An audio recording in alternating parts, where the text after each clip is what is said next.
The sun was setting over the small town of Pembroke, casting long shadows across the vast fields that surrounded it. The air was thick with the smell of earth and corn, a smell that defined autumn in the Midwest. It was almost the harvest season, and rows upon rows of corn stretched endlessly, standing like silent sentries on either side of the narrow dirt road leading up to the old Miller farm. Olivia had moved back to Pembroke to take care of her late uncle's property, the Miller farm. The place had been in her family for generations, passed down through the years to any family member willing to keep it up. She had only dim memories of visiting the farm as a little girl, always with her parents and always for short visits. But now, at 29 and between jobs, she decided she had time for the change of pace. The townsfolk were polite, though reserved, when Olivia told them about her plans to revive the farm. It was as if they didn't quite believe she'd stick around. In the days leading up to Halloween, she'd overheard hushed whispers about the curse on the Miller farm, how it was supposedly haunted or unlucky. She brushed it off as local folklore. Every small town had its share of ghost stories, and she figured Pembroke was no different. But there was one detail she couldn't shake. Everyone talked about the cornfield. Kids warned her about strange voices after dark, and elderly neighbors told her never to enter the field at night. "The field has its secrets," one old man had muttered before quickly averting his gaze. Olivia found it a little unnerving, but she reminded herself that superstition held little power over reality. With her sturdy boots, work gloves, and a flashlight in her pocket, she felt ready to tackle whatever the farm might throw at her. The first night. Her first night on the farm was uneventful, but she couldn't ignore the feeling of being watched as she lay in bed. The house creaked, settling into the earth as if sighing with relief to have someone inside it again. Olivia chalked it up to the nerves of staying alone in such an old house. In the morning, she found a strange surprise waiting for her. Just outside her front door lay a cornstalk. It was cut neatly, as if by hand, and placed right on the welcome mat. Odd, she thought, but assumed it must have been the work of a kid pulling a Halloween prank. Still, every morning for the next 3 days, she found another cornstalk on her welcome mat, and every night she would hear a faint rustling from the cornfield. It was probably the wind, or so she kept telling herself. The invitation. The fourth night, Olivia decided to investigate the field. The whispers had become too persistent to ignore.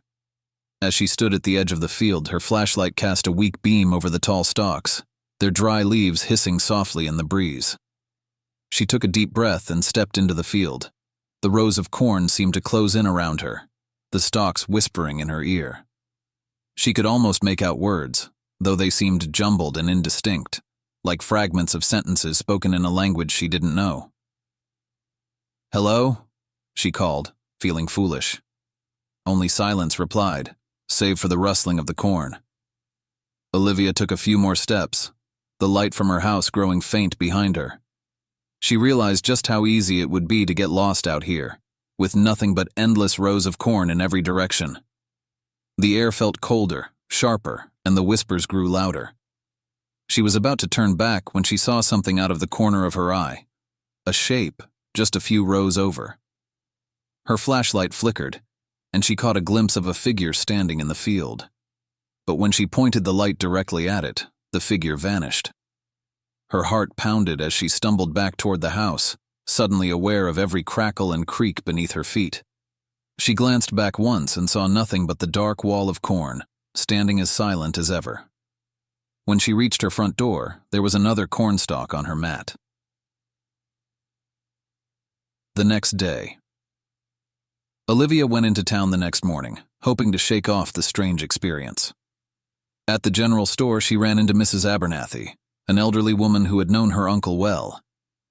"You look pale, dear," Mrs. Abernathy said, eyeing Olivia with concern. "It's just the cornfield," Olivia replied, reluctant to admit she was feeling unnerved by something so simple. Mrs. Abernathy's expression darkened. "You went in there, didn't you?" Olivia nodded. "Oh, honey," Mrs. Abernathy whispered, glancing around to make sure no one else was listening. That cornfield's been cursed ever since your uncle. Well, let's just say it's best to leave it alone. But why? What happened? The old woman shook her head. Some things are better left buried, just whatever you do, don't go back in there at night. Olivia wanted to press her, but Mrs. Abernathy simply turned and walked away, leaving Olivia with more questions than answers. The cornstalk's return. That night, Olivia locked her doors and closed all her windows.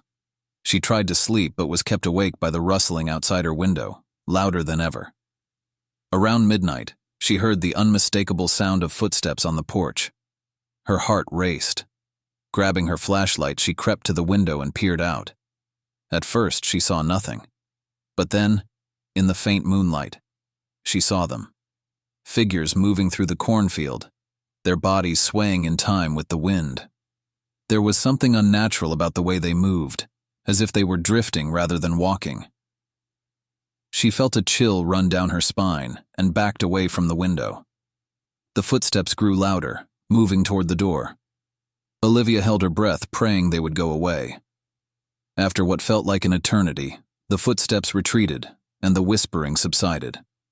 In the morning, there were 5 cornstalks on her welcome mat, arranged in a perfect circle. The discovery. Desperate for answers, Olivia began digging through her uncle's belongings. She found an old journal hidden beneath a loose floorboard in the study. Inside were entries that chronicled strange occurrences on the farm, strange figures in the fields, disembodied voices, and ominous dreams. One entry stood out. It was dated October 31st, 1978. The corn is calling. It's angry. I made a mistake, but it's too late now. I can feel it watching me. They're coming for me, just like they came for him. No one survives the harvest. The entry ended abruptly, and there were no more entries after that date. Olivia's uncle had died that winter, supposedly of natural causes, but the fear in his writing suggested something darker. Determined to put an end to whatever was haunting her, Olivia decided to confront the cornfield one last time. The final night. Dressed in her warmest coat and armed with a lantern, Olivia stepped into the field as the sun dipped below the horizon. The whispers began almost immediately, surrounding her, filling her mind with fragments of words and half-formed sentences. As she walked, she saw shapes flitting through the rows, just beyond the edge of her vision. She followed the whispers, letting them guide her deeper into the field. Her heart pounded, but she felt a strange sense of calm, as if some unseen force was drawing her forward. After what felt like hours, she came upon a small clearing in the center of the field.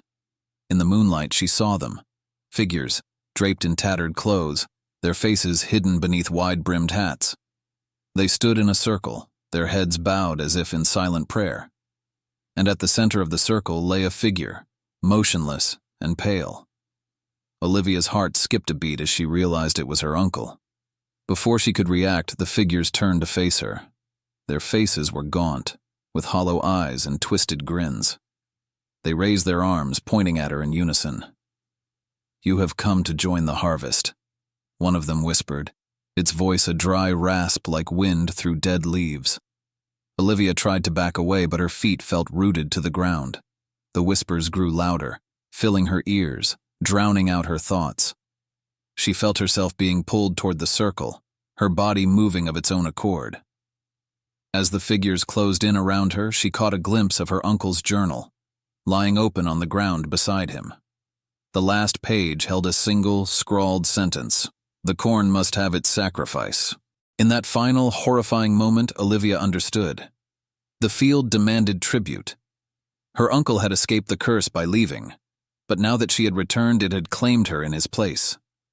As the figures closed in, she felt herself slipping away, becoming one with the whispers, with the field. The last thing she saw was the cornstalks swaying in the wind, closing in around her, as the earth opened up to claim her. Epilogue. The next morning, the townsfolk found the Miller farm abandoned once again. Olivia was gone, and her house stood empty, as if no one had lived there at all. But on the front porch, arranged neatly on the welcome mat, were 7 cornstalks, tied together with a thin, frayed piece of rope.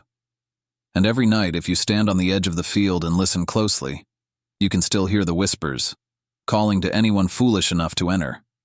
The cornfield, it seemed, would always have its secrets and its sacrifice.